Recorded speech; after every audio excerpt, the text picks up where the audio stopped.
All right, guys, so for those of you that have had issues with your door actuator pads failing or struggling, if your door doesn't open all the time, when you put your finger on that inside actuator pad, if it's intermittent or if you have to push really hard, this video, I'm going to show you how you can fix that so it doesn't give you any issues anymore. You don't have to replace those pads. They just need to be opened up and cleaned out.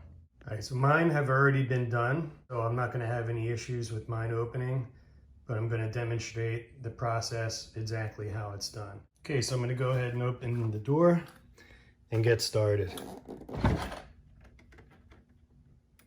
Do this carefully so I don't hit the Jeep. It's kind of tight in here. All right, so this is the pad that I'm talking about right here. First thing I'm going to do is just remove these two screws here and here.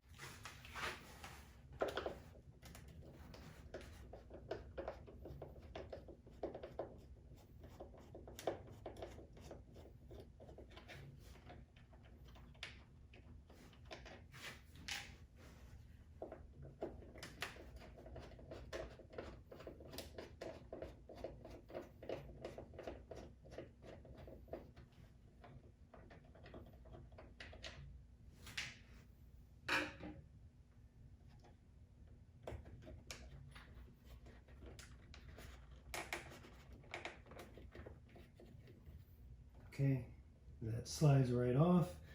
You have a connector here, and you just lift up this tab and it'll slide right off.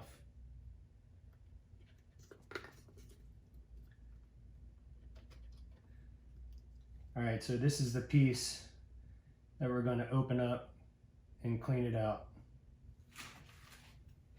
Okay, so this is the actuator pad that I removed from the door.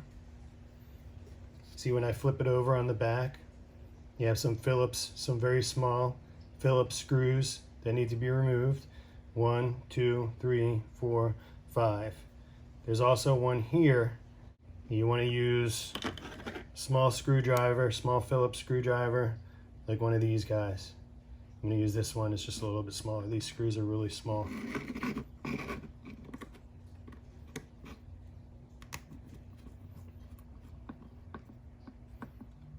Make sure you don't lose them.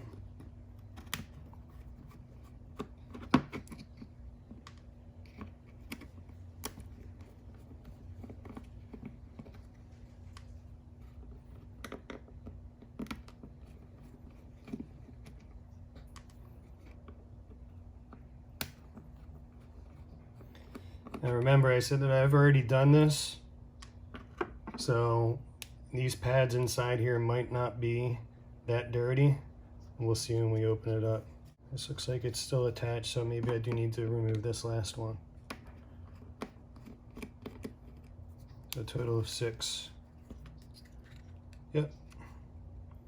You gotta remove all of those screws. So I'm going to take this top and put it aside. You don't need to do anything with that. And there's a rubber pad here that I'm going to remove and put that aside as well for now. So these tracks here are usually what gets very corroded. And I do still have very slight corrosion on mine. So I'm going to go ahead and clean this again anyway while I have it apart. So I'm going to do this first. And then once that's done, I'm going to do the same to this.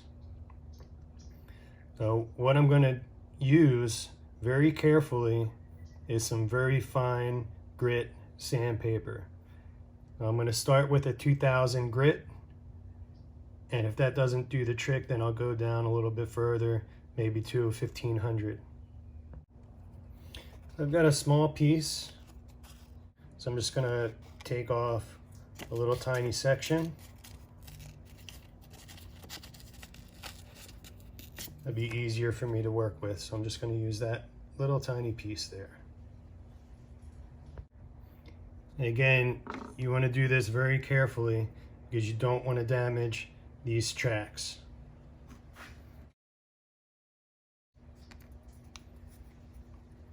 You can see some of that gunk that's coming off.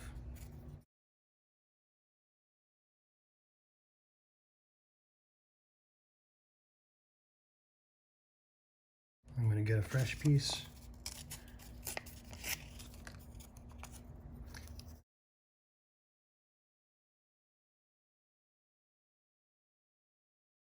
Now the sections on here that you need to clean are really only the sections that that this part makes contact with.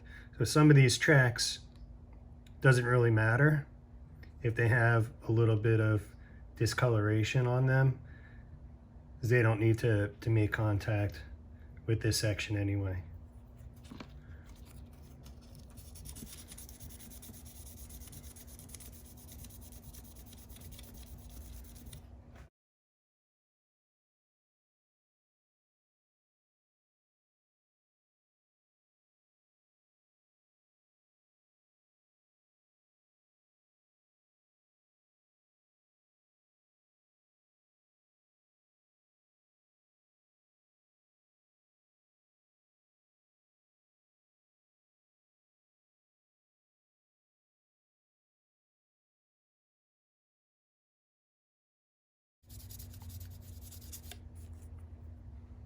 Hey, those are getting real clean.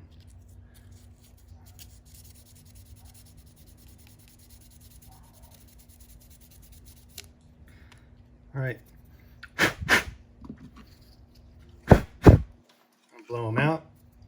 That's pretty self-explanatory how this goes back in. There's a piece that sticks out here that goes on the side with the connector, and you can see where the screw hole is on this side.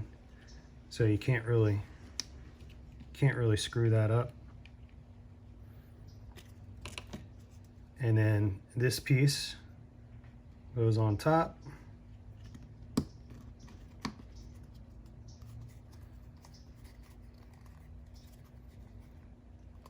Okay. I'll put my screws back in.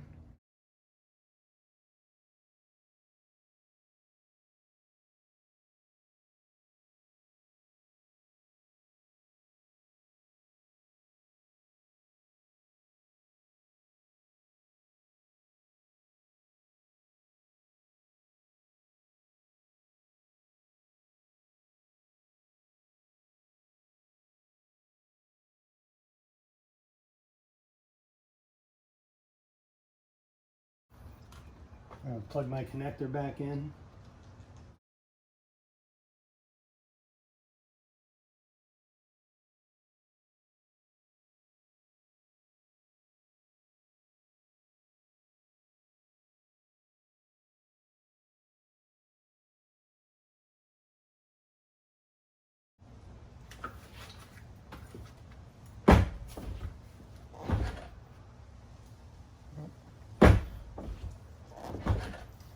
It actually works better than before. So it needed to be done anyway.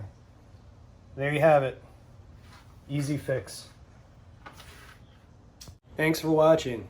If this video helped you, please like and subscribe to my channel.